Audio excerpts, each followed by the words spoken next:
Hi YouTube, we're back with part 2 of the flap mod, and just getting ready to do some scary stuff here. I need to try to lighten up all this equipment a little bit, and it's possible I could screw things up doing this.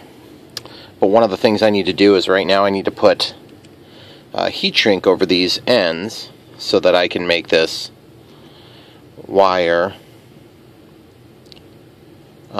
more resistant to shorting, because it's possible that it might get in a position where it could bump or move. So we're just going to heat shrink over these. This will also help to protect the connection point, and it'll also help us to know the polarity of the wires.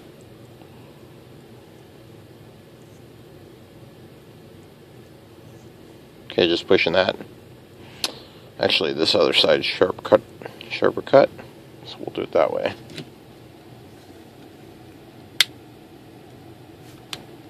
That was warm. Taking one for the team there. Okay. So now when we're ready to power up this device, then we just need to go ahead and, sorry guys, we just need to go ahead and slide these pins where they need to be slid, which is going to be right here and right here. Okay. And what I keep thinking about is it would be really easy to potentially solder these onto the pins and then eliminate the connector, but then we're married to the position of all this stuff. So as I'm working, it's gonna get very challenging to control the way that they sit. Okay. So what I was thinking about doing is, if I take and clip, like I've talked about a couple of different times, I can clip these things and then fold them straight up, and then that allows me to make like a top pin configuration, save a little bit of weight on the pins, and then eliminate the pins that I'm not going to be using. And that would give me a good crack at success. I do have to keep access to the bind plugs, and I thought one option might be to just make one end accessible and then the other end we would just have to short. But the trouble is, you need to be able to actually have that in place for a little bit, because it'll take a second for the binding process to happen. So anyway, we've got that portion done for now, and I'm just going to have to grin and bear it that there'll be a little bit of weight in there. The other thing is, I kind of want to be able to disconnect this.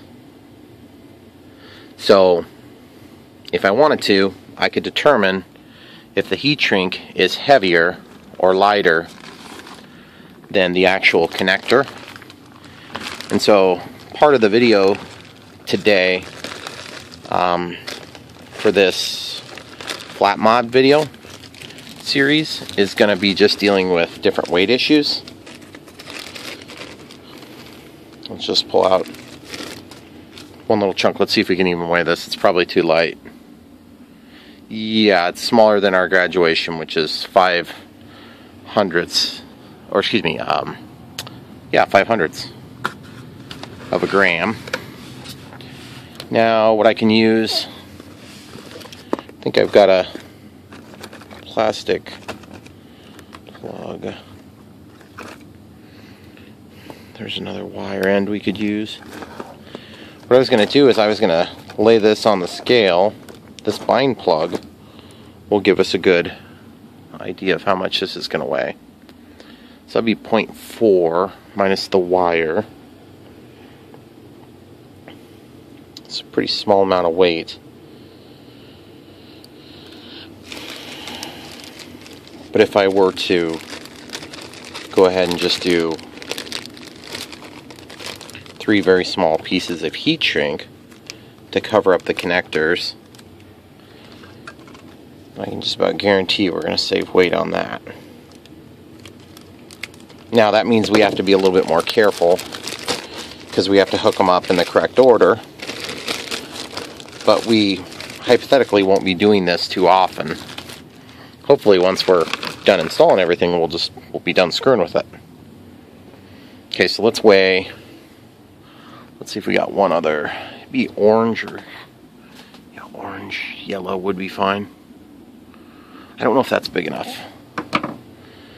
I gotta test it on this thing. Let's see if orange will do it. If orange won't, I'll use green. Green will. Orange will. Okay, sweet. So I can just take and mimic the length of these ones. The red and black.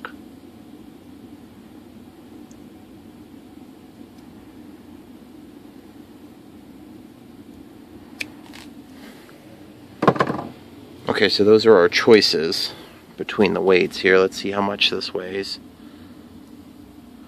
Very, very little. So that's actually quite a bit less weight compared to the plastic housing.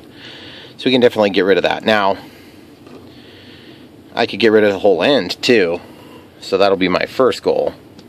But I'm just not 100% sure we're going to be able to do that. Because by the time this is all said and done, it's going to be, we're going to have to be able to plug it in and then put it down where it needs to go. The other thing is, obviously, we can get rid of these labels. We don't need the Hextronics labels on there. That'll save some weight. Oh, and I wrote down the weight. 118.95 grams with, and we'll use the same battery before and after this Lextronics or Electron Pro battery. So we'll go ahead and use that weight as our baseline, even though it included this little wire. I just want to get a starting point. So we might have actually been 118 grams, not 119 grams, but whatever the case. The other thing we talked about was cutting these tabs. I'm about certain that this is going to get glued. So these tabs are not necessary. So let's weigh it before. Yes, we're at 6.9 grams.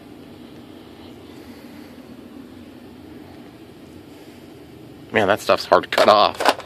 I figured it'd come off of there like without even thinking about it. But it didn't at all. Okay, so I got one side. So remember, we were 6.9 grams, guys. Jeez. So 6.9 grams. 6.75, so 0.15 grams we just saved there. And got a little bit of residual. We just don't want to damage anything, guys.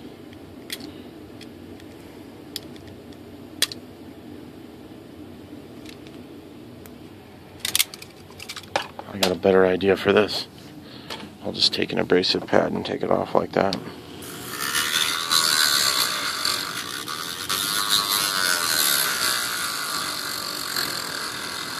Now I did put the screw into this servo, but I still am not 100% sure of the position it's going to end up in.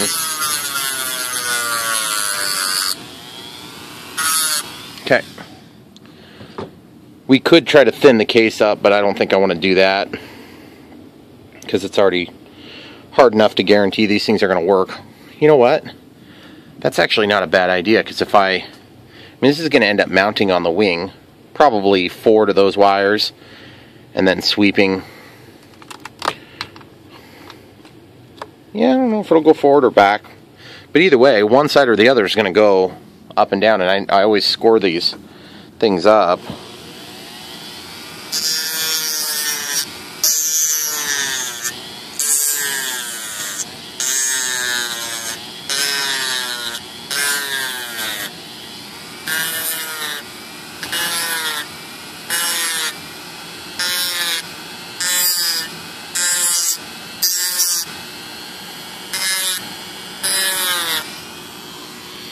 Okay, so I usually score them up, so I'll just do that on both sides.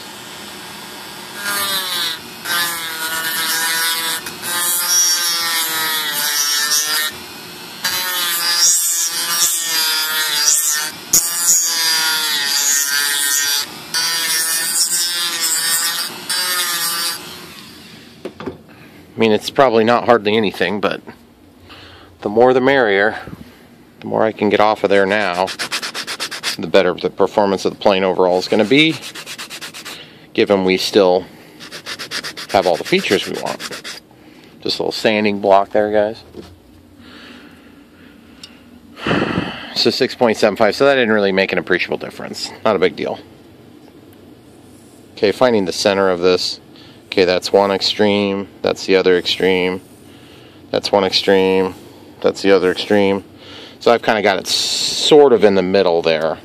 It's not electrically centered, but it's close. Okay, so one other thing too is that this double-sided tape, or whatever you want to call this here, we'll clean that off too with alcohol before we get ready to tape this back down.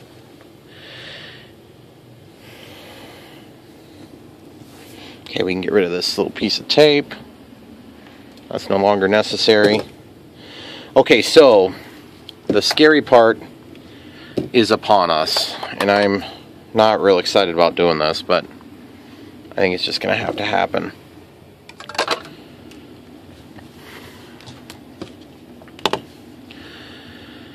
Okay, so we need these pins if we're going to use the pins at all. I could cut it and then bend them up, but I'm going to have to cut here, behind, and then further out, and then straighten them. While they're in the board could be a challenging task. So I think what I'm going to try to do is see if this will slip off. And it's not feeling like it's going to slide off of there, the plastic. I could break it off of there if I wanted to, because I definitely can't desolder all this at once. It's just too hard for me to do that without a solder bath. I can separate the bind plug,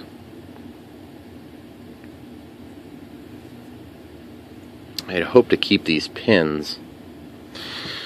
Well, here goes nothing, guys. Oh, this is scary to do. So if I put power, just keeping my brain alive here, if I plug in power here, then when I'm ready to bind, I'm going to have trouble because I won't be able to plug into the bind plug. So I have to keep at least one other port in addition to the one that's hooking up. And we've already validated that the gear switch is being used for safe. So we're not using that, this, but then maybe we'll just use power there. So here goes nothing, guys. Can't believe I'm doing this.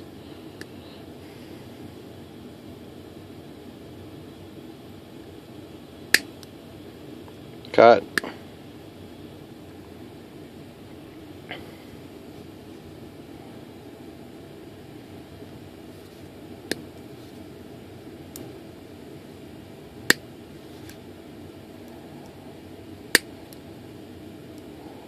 Okay, so that's all we're going to cut on that series of pieces. So now, those are too thick. I can't fit those in. Maybe I can fit these in. They have a thinner head to them. Yes.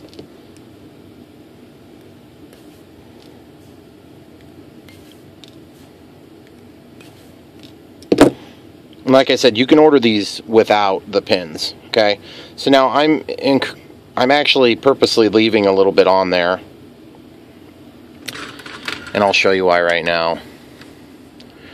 Oh, I hope this goes well.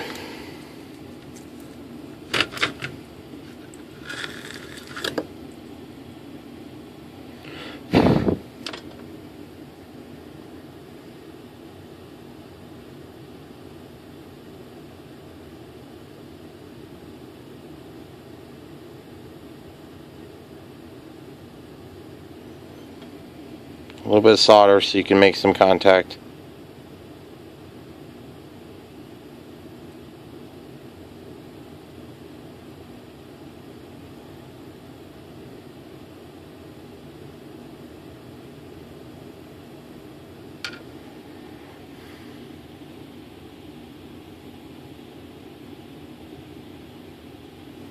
So now my challenge becomes, how do I push them out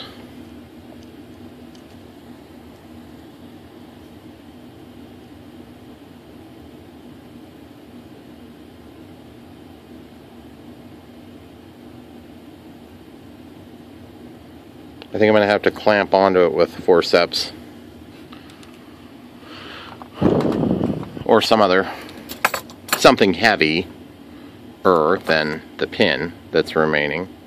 Okay, so I'm clamping onto it. Except that's going to cool it. Son of a gun. That's right.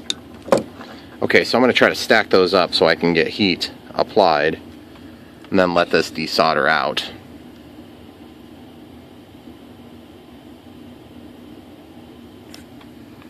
A little bit of solder on the tip. Got a bridge so I can get the heat. I may have to switch soldering tips.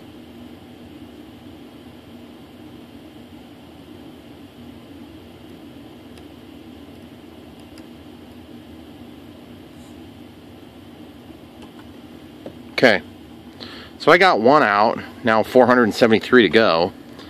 It's maybe not that bad, but still, that's a lot of risk.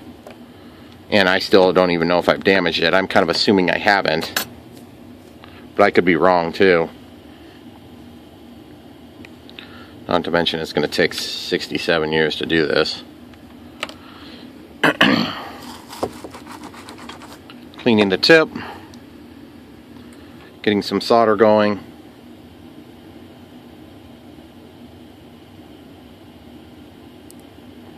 I'll try to heat two of them at once.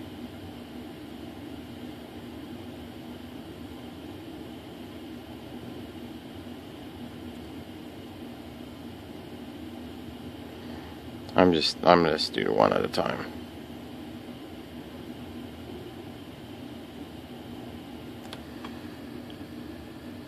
This tip is getting pretty crappy.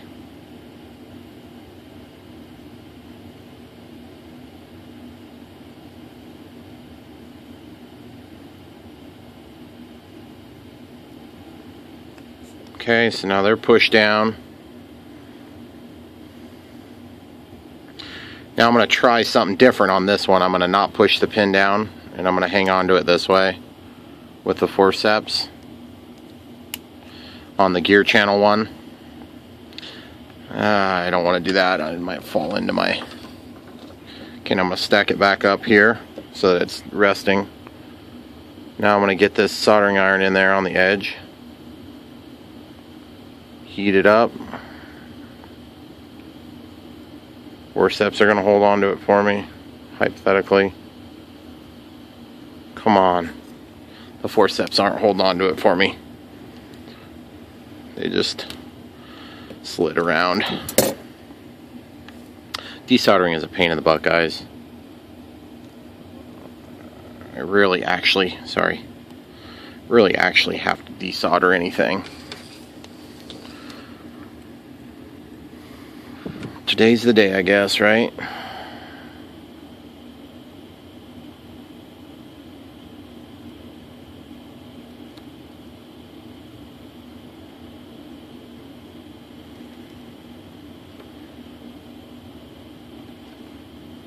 Okay, there's a glob of solder on there now. So a couple of different ways to correct that. One, heat it. Just let it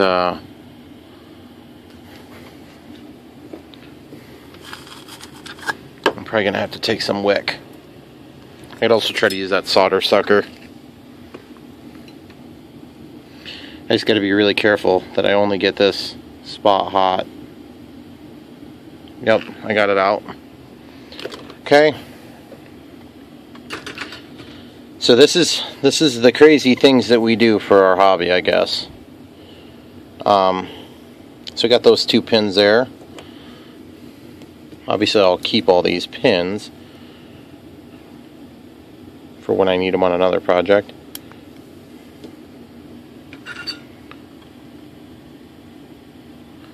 Okay, get that tip coated a little bit.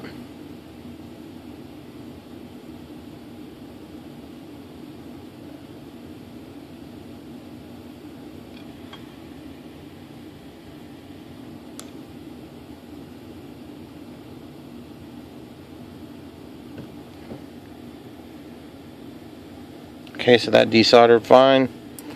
So as you can see, it's going quite a bit quicker now. So I don't know if I want to waste this much video time having you guys watch me do this, but I don't know, sometimes I think, well, maybe you want to watch. I'm not sure. I guess I'll just keep going here, because if you really don't want to watch, just skip forward until you don't see me doing this anymore.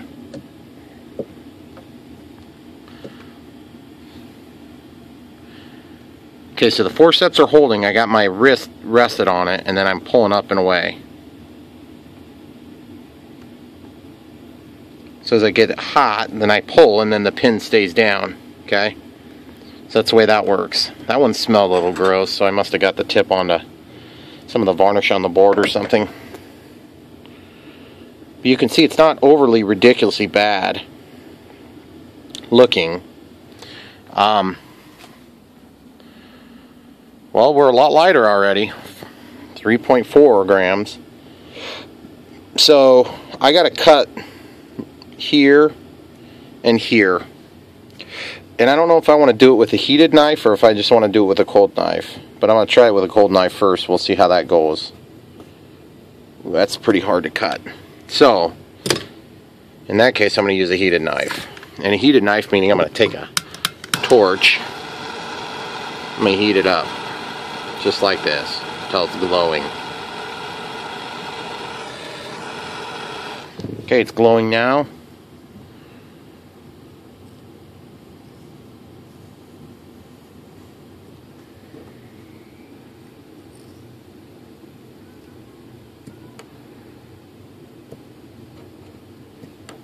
That did not cut worth a crap, guys.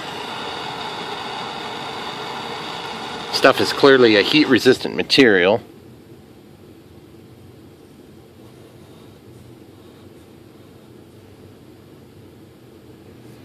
Okay.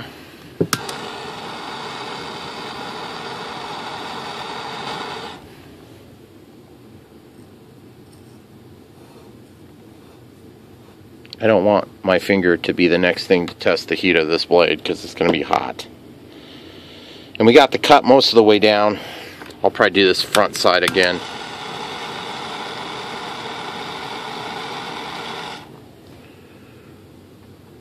You guys watch my videos a lot. You'll see I use that gas all the time to heat up my knives and stuff. I almost never replace these things. It's crazy. It just lasts forever.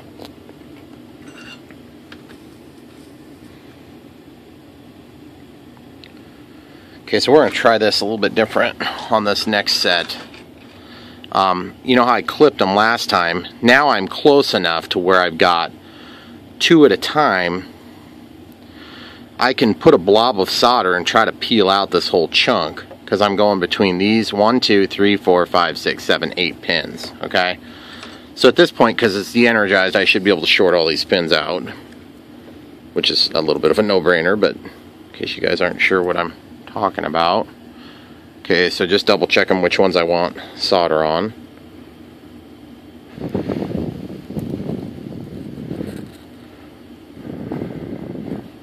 Okay, so you see what I'm doing there? I'm letting the solder bridge intentionally between all of them at once. Okay, so that'll give me the chance to heat it up. But I gotta be able to pull them off fairly quick and all at once. Okay, so and they're gonna be hot. Okay, so I need to be able to grab with some level of force. Okay, and pull down and away from the board. Okay, it's gonna be challenging. It's already hot. All right, guys, wish me luck.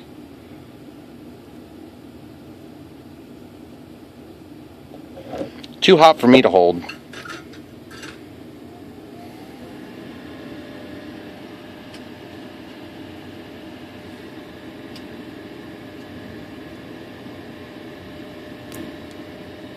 It's always super convenient when the solder drops down on your board. That's why you don't desolder unless you have to, but kind of have to in this case, so I don't feel so bad like I made a bad decision here. It's just more consequences of the necessary, you know. It's different if you have consequences from stupidity, which we all have that from time to time. Some more than others. Okay, so I need to do that again. Way hotter, way quicker.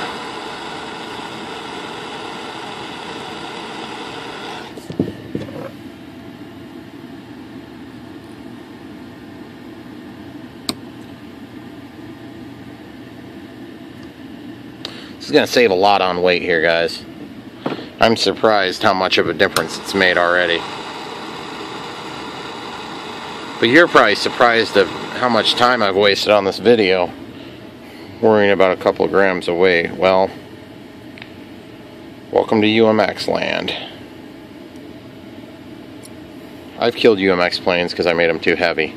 I'm not doing that on this plane. I like this plane. You know, it'd be even cooler though, is if our channel was available that we bought and paid for. That'd be awesome. Okay. I'm through, and I'm through. Okay, sweet. So now when I go to desolder, I could hypothetically desolder from this side and then pull that way too. It really doesn't matter which side you heat it from because you're going to be heating the whole element. In this case, the element being that batch of whatever is it, like six whatevers. Could also put a glove on. You got to let the heat go though, and it's really scary to do that. Okay, so getting some solder on here. Nice big blob. Let that blob bridge between all these things.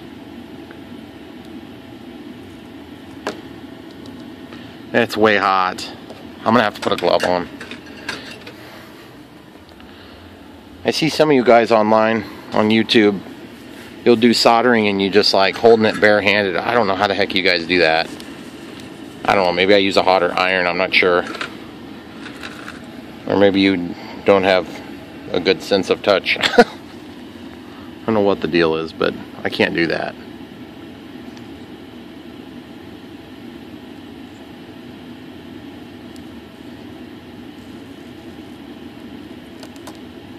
Out she comes.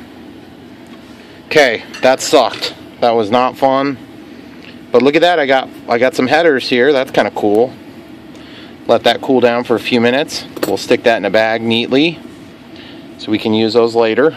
And then the first thing I'm going to do while the solder is still probably warm on this board is I'm going to go on and clean up these holes.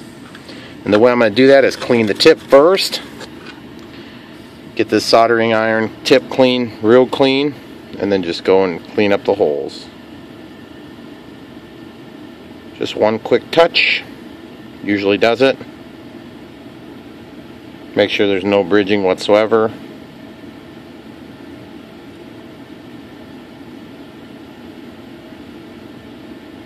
Okay, then I'm going to flip it over. I'm going to do the other side.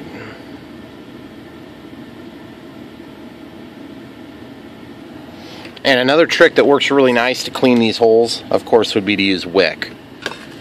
Wick, of course, would be the more proper way too. So you'll heat up the wick and you'll just slip it across. Keeping in mind that you can't actually add these back later.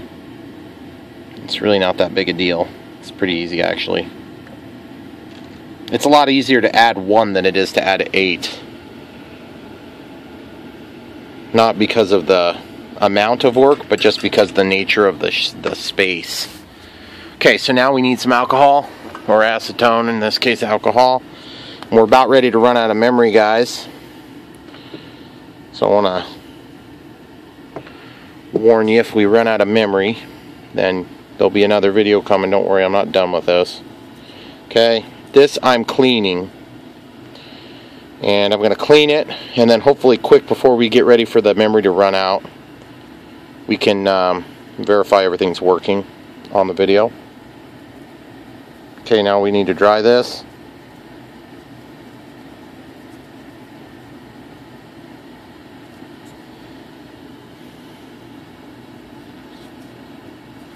Cool. Alright, that looks pretty good now. Okay, so I'm going to pause it and get this set. Okay, so before we hook this up, let's see how much it weighs. Jeez, we're down. We lost a couple grams. That's awesome. Okay, so I'm going to hook it up. I'll come right back and show you. Alright, guys. She's binding right now. Or not binding, but just getting the safe initiated. There we go. We're working. Everything's working. And by the way, this button is the fail-safe button. And you press that button after you're done binding and you can set your fail-safe. But like I said, I don't care. I just want the flaps to be whatever they were when we lost contact. Although if you're really wanting to do something right, you'd have the flaps go to probably the full close position or the takeoff flap. Anyway.